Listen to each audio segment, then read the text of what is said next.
I was thinking when it came to playing a very sweet and very innocent young high school teenage girl who falls in love with a much older, blood-gargling, nocturnal oddball. Did you talk to Evan Rachel Wood maybe about how this feels? Because I would think there's a certain degree of crossover there for you. Aw. No, man. I hope she sees this interview. So do I. Yeah. No. I know they split up now, but I would think there was some sort of, degree of across the great divide for her too, of having to deal with perception and how people feel about that. But it was a joke question. Right. I know, I'm really not funny. I'm sorry. Okay, that's okay. I know the beautiful Robert, he said that at first we read the script and he sort of got into the books and all that. He was a bit worried that this was sort of a one-dimensional character, that how do you play this perfect hunk, and it was really only when he auditioned with you that he sort of saw there was things to be done here. And I don't know, did it take a while for you to sort of feel there was things beyond cliche here, that you could actually make something of this?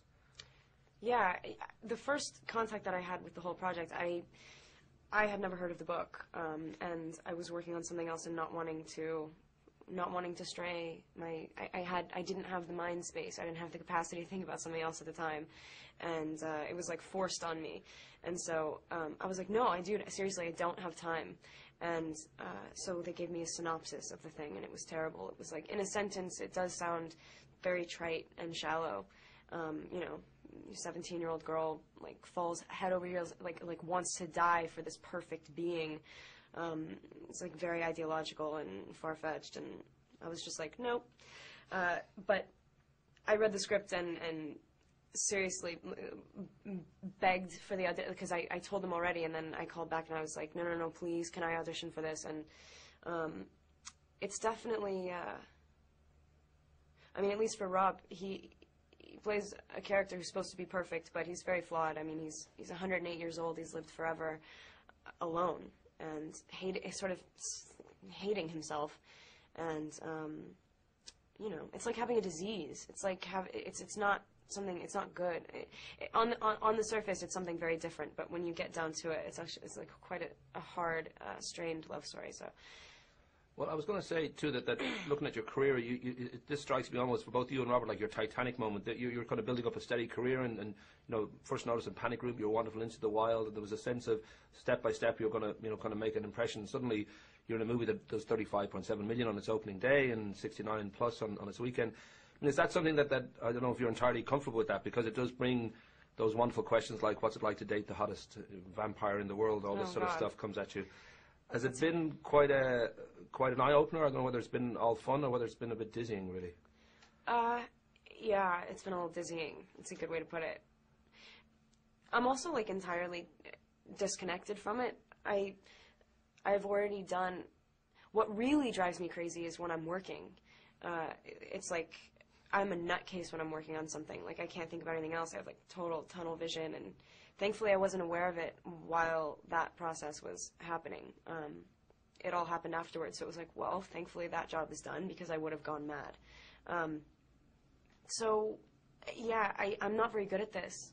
I can't, usually, it's easier, actually, when you leave the United States, because people ask you questions and then they want to hear your answers.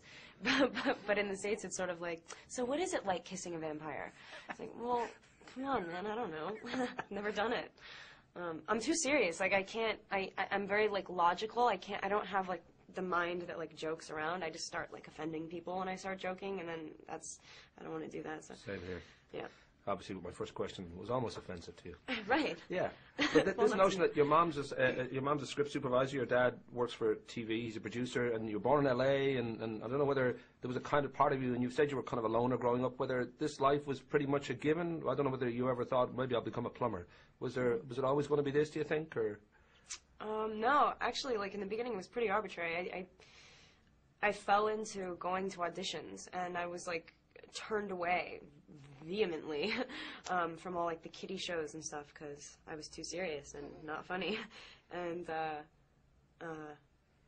I did a movie called Speak, this, like, Lifetime movie, and that was the first time I was like, wow, this feels like breathing, like, this feels like something that I have to do.